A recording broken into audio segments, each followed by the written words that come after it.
So they live behind like North 40 there? Yeah, just east of North 40. Oh, here we go.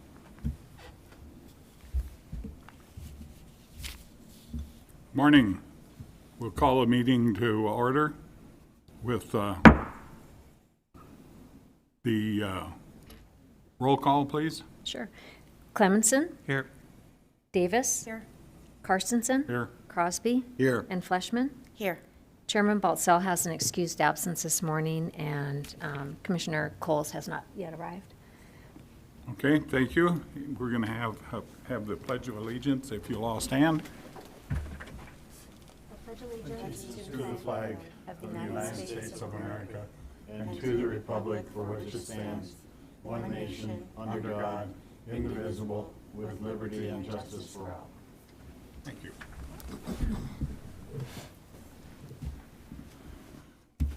Next is ceremonies, appointments, and announcements. And I don't know, Diane, is there anything under that this time? Not at this time. Okay. We'll move on to conflict disclosure. Anybody have a conflict with anything on the agenda, please speak up and we will address that. Apparently not. Consent calendar. Item A in the consent calendar is the commission workshop minutes of July 13th. Item B is the commission workshop minutes of August 5th. Item C is the payables for this month totaling $2,972,040.50, which includes a semi-annual payment of $469,000 for the Greens Ferry overpass loan, and also a payment to the city of Post Falls for the sewer projects that are being done in the East Post Falls district, totaling $2,496,269.94. Item D is the bank activity report, which shows total in all funds of $7,320,000, 138. Let me start over. $7,320,138.74. And accrued interest for the month of $543.02. Item E is the financial reports as of July 31st. Item F is the fiscal year 2021 audit engagement letter from Anderson Brothers CPA to perform the fiscal year 2021 audit for an amount not to exceed $7,475. Item G is a revision to Policy 27, which is the vacation, sick, and holiday pay. The holiday schedule was updated to reflect those recognized in the state of Idaho. It adds Martin Luther King Day and Columbus Day and removes a floating holiday. Also, the vacation hours were adjusted to reflect a 30-hour work week. So your approval of the consent calendar will authorize the transfer of $2,972,040.50 to the First Interstate checking account for the monthly payables and $543.02 for accrued interest to the general fund. I would answer any questions. Any questions on the consent calendar? One question. Diane, the payment to the city, $2,496,000, is that for the 12th Street lift and equalization basin lift station? Yes, part of it was for the 12th Avenue lift station and EQ basin, and then Highway 41 upsizing project. The upsizing. So I still show approximately $626,000 that we'll still receive billings on. Oh, okay. That was my second question was, is this completed? Right, it is not. Okay, it's completion to date. When do you anticipate receiving the billing for that outstanding balance, Diane? I was hoping to get it before the end of the fiscal year. So the projects have been closed out, so we'll push for that. And everything's been fully accepted by the city, I assume? Yeah, the city led the project, so yes. Okay. Any more questions? Financial reports have been reviewed by the Finance Committee. Good job. I move to approve the consent calendar as presented. Is there a Second. Oh, Second. we have a approval motion and a second. All in favor? Roll call vote. Roll call. Roll call vote. Clemenson, Aye. Davis, Aye. Carstensen, Aye. Crosby, Aye. and Fleshman. Aye. Thank you. Committee updates. Finance and Policy. Finance Committee, as I said, reviewed the financials that you just approved. We also finalized the budget, which we'll be presenting, which we published in, as required by the legislation, and which we will also be reviewing today in depth. And we participated in the hiring committee and worked on the changes to the policy. Any questions for Commissioner Crosby? Okay, district review. Is somebody want to step in for Colin? I sit on that committee. We didn't have any meetings. We You had didn't, nothing to okay. Okay. Communications, property, and policy. We've got a number of things going in that area with the hiring of a new executive director to replace the current one. And then we're also looking at the website and marketing redesign, which is, that's not a panic decision. It's not like we got to have it done by the end of the week. So what we're planning on doing is putting 2-3 people together and see if they can come up with a reasonable solution to that if we want to change. And I think we need to update our website. So then the other thing that we're doing is obviously in the personnel side of it, looking at hiring a new director. Not that we want to lose the one we got, but we can't convince her to stay. So we've had a couple of meetings already, and we're going to be pursuing that so we can fill that slot within 30 days, we hope. So that's all I have. Citizens' comments. This section of the agenda is reserved for citizens wishing to address the commission regarding an agency-related issue. Comments related to future public hearings should be held for that public hearing. Persons wishing to speak will have 5 minutes. Is there anybody out here that would like to speak? Seeing none, we will move on to the public hearing. A public hearing will be held on the proposed fiscal year 2022 budget for the Post Falls Urban Renewal. If anybody wishes to speak and has not filled out a form, please do so now and give it to the executive director. Notice of public hearings was published on August 5th and August 12th as required by Idaho Code Section 50-2903, subparagraph 5. Okay? Commissioner Crosby. There we go. How do we get rid of this? Oh, got it. Is that it? No? Did you bring it off of the, let's see. Public hearing is now open. Thank you. Technological problems. Good morning. Here are the key aspects of the Post Falls Urban Renewal Commission's fiscal year 2022 budget for the year commencing October 1st, 2021 and ending September 30th, 2022. Under the caption of revenues, tax increment income is projected for each of our existing urban renewal districts and is based on the value of the properties located in each urban renewal district as determined by the Kootenai County Assessor's Office and the levy rate for the year as determined by each of the taxing districts. The tax rate for each of the taxing districts has not been set yet. Many of them still have budget hearings pending, and they will not be finalized until those budget hearings are completed. The tax increment projected in the budget is therefore based on the 2021 tax rates for each of the underlying taxing districts and then conservatively adjusted based on the average change in levy rates for each taxing district over the past 4 years. That averaging process adjusts for the reduction in levy rates that we have seen over the last several years as property values have increased. We expect that levy rates in 2022 will continue to decline as values continue to increase. We are conservatively projecting a slight decrease in tax increment projected to be received in the Center Point district, despite the continued development we are seeing in that district. The projected decrease is 2% of the increment projected in 2021 and 8% lower than the actual tax increment received in 2020. The increment from Expo, East Post Falls, and Technology districts are projected to increase due to new development within each of those districts. You will note that the budget shows no tax increment from the West Southeast 2 district because we closed it in late 2020, resulting in tax increment revenues of approximately $360,000 per year going back to the underlying taxing districts.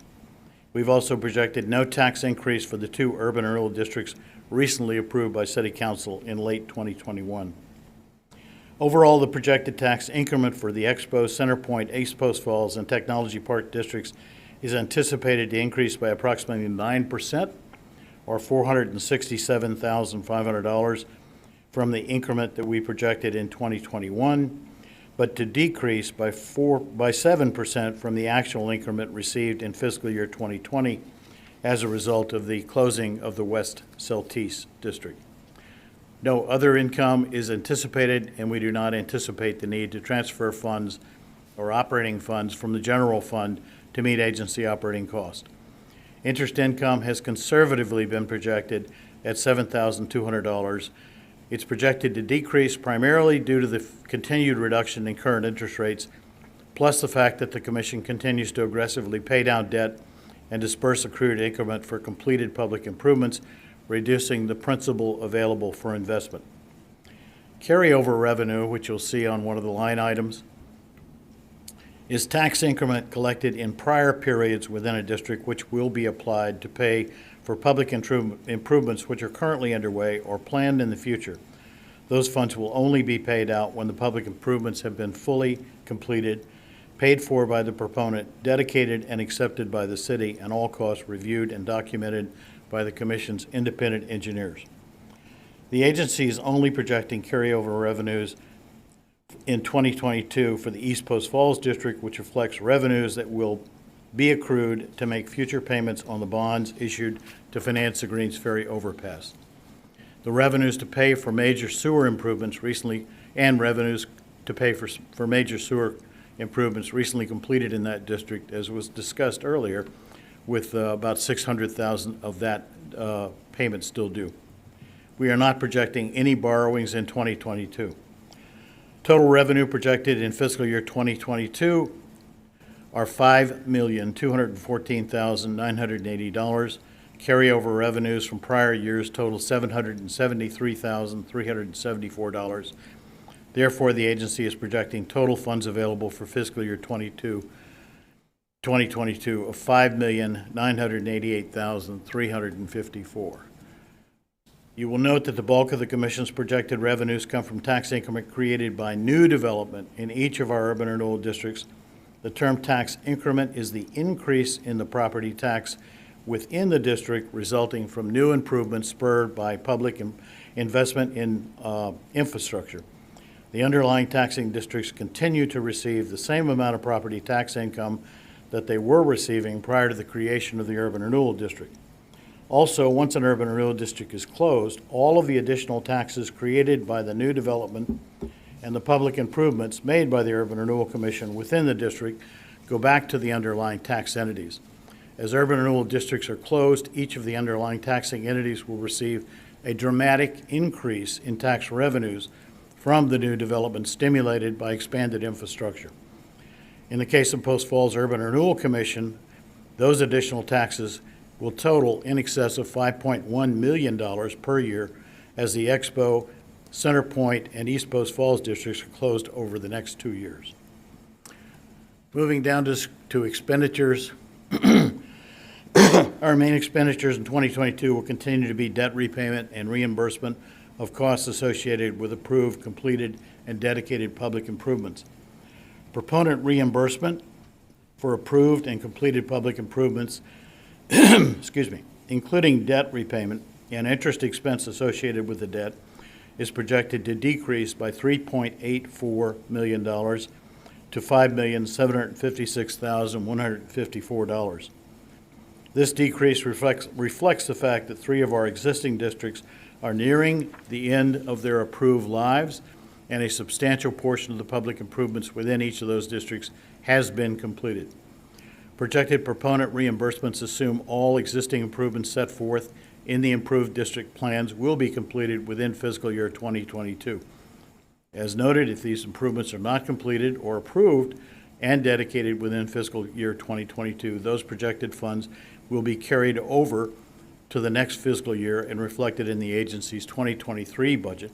However, if the district closes during 2022, the proponent will not be reimbursed for any expenses which will not be paid by accruing tax increment.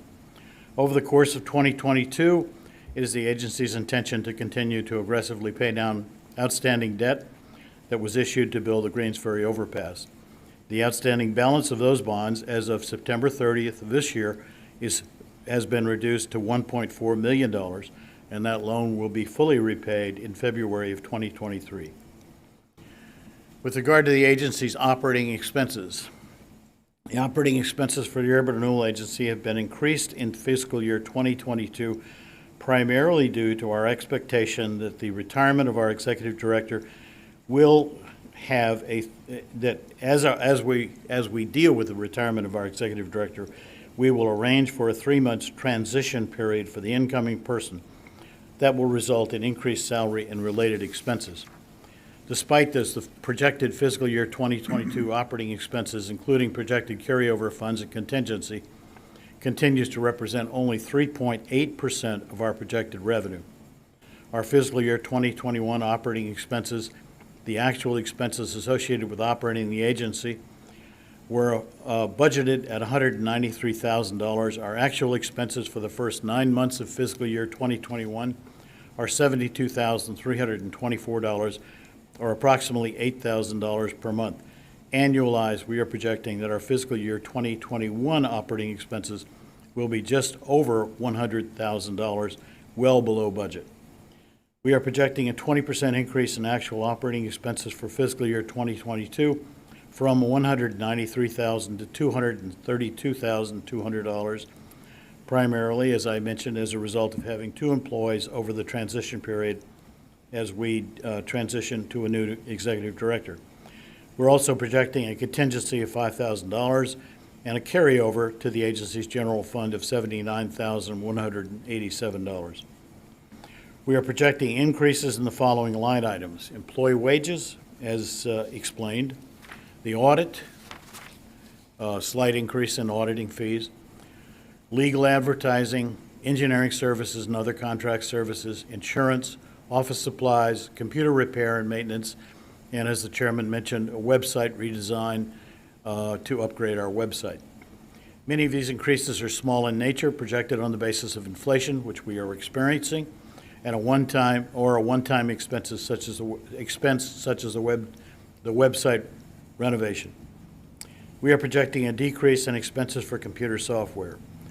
Total expenses for fiscal year 2022, including debt repayment, payments for public improvements, a contingency and general fund carryover, are forecast at $5,988,354. Of that total, $5,756,154, or 96.2% of our expenses, are allocated for debt repayment and reimbursements for completed, approved, and dedicated public improvements within our urban renewal districts. Our operating expenses represent only 3.8% of those forecast expenses, and that includes the contingency associated and all other expenses associated with operating and administering the agency, including a transition period to accommodate the retirement of our current executive director. The proposed budget is fully balanced, and we are expecting a surplus above our projected operating expenses for this fiscal year, and we are also expecting a surplus for our projected expenses next fiscal year. I wish all government agencies could say that. Any questions? I have One question. First, Yes. I want to thank you for all the hard work that you put into this every year. You always do a tremendous job, and it gives me great peace knowing such a smart I person feel is like if we overseeing have it. absolute people who get up at 8 o'clock in the morning and listen to this, I deserve to give them everything. So my question was just about the district for Center Point District. You anticipated a 2% decrease in the tax increment. What Yes. was the logic behind? The logic behind that is that we will, some of the development we're now seeing will not be online in time to show up on those tax rolls. And also the continuation of, and we're also seeing a much greater expansion of residential values than we are commercial and industrial values. And since that district is primarily commercial and industrial, we're not seeing the level of increase that we're seeing in some of the districts that have residential development. That makes sense. Thanks. That's a good question, though. Thank you. Any more questions for Commissioner Crosby? I would like to add what Jamie said. You did another excellent job on the report. Thank you. I'll tell my wife.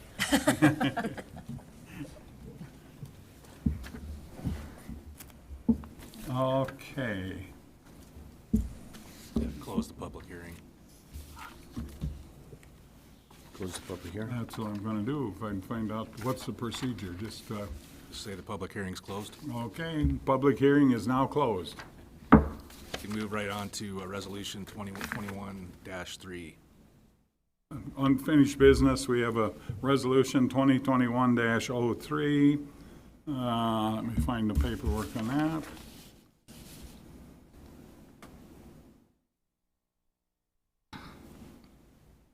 That approves the 2022 budget. I'm just looking for a motion. I'd make a motion that we approve the 2022 budget as presented. I'll second. We have a motion and a second. Is this a roll call vote? Just voice vote's fine. Voice vote. All in favor, say aye. Aye. Aye. Opposed? It has been approved. Then we can move on to agency bylaws amendment. Mr. Chairman, the agency bylaws amendment simply, let's see. What It does changes the meeting times from that- Changes 8 the a.m. meeting to 9 times a.m. from 8 a.m. to 9 a.m. That's the only change Right. in the bylaws. So I would move the approval of the change in the bylaws. Second it. We have a motion and a second. Any questions, comments? Voice vote. All in favor? Okay, all in favor, say aye. Aye. Aye. Opposed? Approved? That was quick. New business, Beyond Green, order of approval. The proponent of the Post Falls Technology District has requested reimbursement of the plan fee that they paid in advance of $15,000. The plan fee is specifically referenced as a participant advance in the OPA. And so before you is that order of approval, which has been reviewed by legal counsel. So a motion would be in order to approve the order of approval and authorize transfer of $15,000 to the First Interstate checking account so that we can make that payment back to them. I move to approve the order of approval for Beyond Green Incorporated as presented. Got a motion, second? I'll second. Got a second? All in favor? Mr. Chairman, I would just like to say, in all of our districts, this is the first time a proponent has asked for the return of the plan fee, although, as Pete has confirmed, it is a part of our OPA that they do have the opportunity to request that reimbursement. So I just wanted to point that out. Any more questions? If not, all in favor, say aye. Voice vote. Aye. Aye. Opposed? Okay, it has been approved. Approval of semi-annual proponent reimbursements. Perfect. It's that time of year again where we approve the semi-annual proponent reimbursements. Per agency policy number 7, tax increment received by the agency for each of the urban renewal districts is dispersed in February and in August each year for public improvements that have been planned, completed, and paid for by the proponent and dedicated to the city. August reimbursements will be distributed as follows. In the Centerpoint District, the proponent is Point Partners, LLC. Their reimbursement amount is $175,605.68. That will clear out their remaining obligation, and will put in $56,155.82 to be carried over for future improvements in that district. In the Tullamore District, Copper Basin Construction is the proponent. Their reimbursement is $553,498.65, which remaining obligation is $786,802. The Tullamore Commons 2 District, with Whitewater Creek being the proponent, their reimbursement is $11,081.58. Remaining obligation in there is $149,834.83. And finally, the Expo District, which J.R. Watson and Associates is the proponent, their reimbursement amount will be $180,433.95, leaving a remaining obligation of $451,177.17. Point Apartments out in the Centerpoint District has a current balance of $107,683.94 that is being held until an agreement between Whitewater Creek and Point Partners LLC is signed. The Post Falls Technology District has a current balance of $158,503.08 for future reimbursement of public infrastructure improvements in that district. The East Post Falls South and Central District has $1,900,776.94 that will be used for traffic signals along Highway 41 and at Pole Line and 16th Avenue, totaling just a little over $1 million. And towards payments on the Green Ferry Overpass loan, the balance is $1.4 million after the current balance today is payment is made. And the agency has also entered into an MOU with the city for improvements on Cecil Avenue that total $1.4 million. Our projected increment for fiscal year 2022 is $2.6 million. A motion with a roll call vote would be in order to approve the proponent payments in the stated amounts and approve transfer of $920,619.86 to the First Interstate checking account. I'd make a motion that we approve the semi-annual proponent reimbursements as presented. Seconded. Have a motion and a second to approve the reimbursement. We need to, question, Len? Yes, Mr. Chairman. Diane, you said the Centerpoint proponent Point Partners, this reimbursement will remove all of our existing obligations. Is there still a dispute over which side of the road, who pays for what? With Expo District, Yes. we can only repay the improvements on, it was Jacqueline Road, Jacqueline Road, yes. to the Expo District proponent. And then they have an interior agreement. So we can make that payment to J.R. Watson, and then he would reimburse Centerpoint Partners for that project. But Point Partners does have plans to extend Beck Road in front of the Maverick Station. I see. And then it'll loop back over to Bowway. And the last I talked to them, they planned on doing that before that district closes in 2022. I thought there was an additional question, open question, with regard to the Todd Prescott apartments that were Those- developed. Right.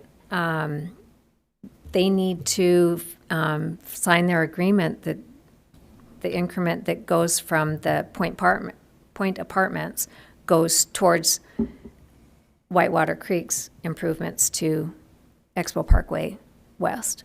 Okay, so that's still an open issue. It is still an Right. open issue, yes. I understand. Thank you. Thank you, Mr. Chairman. Thank you. Any more questions? So where are we at on that? We had a motion and a second to approve the proponent reimbursements. Need a roll roll call vote on that. We need a roll call vote.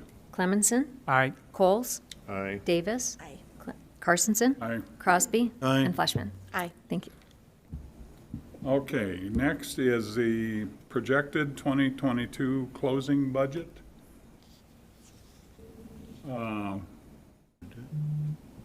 Expo District. You were going to do it, weren't you? Were you going to do it, Apparently not. Huh? No, you do it. Oh, you caught me off guard. I didn't prepare for that. That's what I meant to do. Good, okay. So the year prior to closing a district, we need to publish a closing budget for that district. So we will do a public hearing in September 16th. So today, this is excuse me. The plan expires on November 6th of this year, but we can carry over, collect the increment for fiscal year, or for year 2021, which is collected in 2022 to pay off the obligation to the proponent. So that's what we will do. We anticipate getting $569,210 in increment for this next fiscal year. And that amount will be totally paid out to the proponent. And I believe my projections show that they will still be about $56,000 that they will not receive payment for. So if that's the case, that'll be our first district that we've done that to. We thought it was going to happen in West Saltese, and it didn't. So we'll have to see what the new year brings. So today, we would need to tentatively approve the closing budget and set a public hearing for September 16th. Any questions? One question, do we anticipate we will be closing this prior to November? Or we will be closing it on its current maturity date? Of next year. Yes. It depends on, actually how much increment we receive. So I know in the past, we try to get them closed out as soon as possible so that the taxing districts can take that money on their next fiscal year budget, which would be, my hope, but we can't close it early if they haven't been paid off. We would have to leave it open until the November 6th. Correct, yeah. And that's November 6th of 2021? It would be 2022, actually. Oh, okay.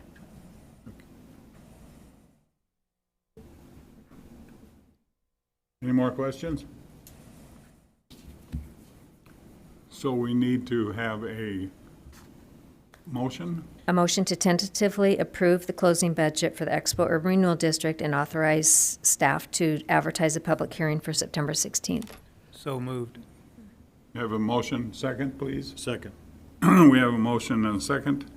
Is this a voice vote or a Voice vote, yes. voice vote? All in favor, say aye. Aye. Opposed? Carried. Now, the next thing I have is going into executive session.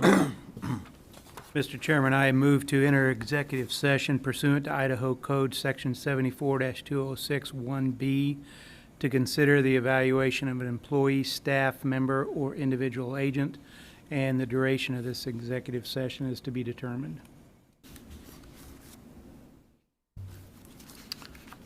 I second the motion. We have a motion and a second to go into executive session for a undetermined time. Carstensen, Aye. Crosby, Aye. Fleshman, Aye. Clemenson, Aye. Coles, Aye. and Davis. Aye. Thank you. Oh,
notice Do on I that? ever? Huh? Yeah, you are. That meeting, 24th?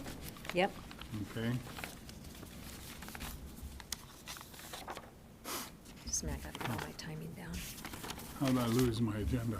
So the only thing I had to announce was Oh, we have that, to come out of executive Oh. session, don't we? Yeah, I got it. Mr. Chairman, would you just announce that the meeting, the regular meeting is reconvened, please? Regular meeting is now reconvened. okay, so my staff report is I spoke with Shelley, the city administrator, last week, and the mayor was considering changing the terms of the urban renewal commissioners to be consistent with the other commissions. So currently, all of you serve for 5-year terms, and they would change it to 4-year terms. It would not affect anybody's current term. And to do that process, they'll have to pass an ordinance, and then we would have to revise our bylaws to reflect that. So I just thought I'd let you know that that might be coming up. So, Strictly for information. yeah. Okay. Anything else? I don't have anything else. Commissioner comments? I went to a meeting with 2 representatives from Senator Rush's office, and it was a very helpful meeting. It was conducted by the Post Falls Chamber. But there were 2 things that came up in that meeting that were just astonishing. We just got the census data in for the state of Idaho and Kootenai County. The growth that we've seen in Kootenai County from 2010 to 2020 was 32,868 people.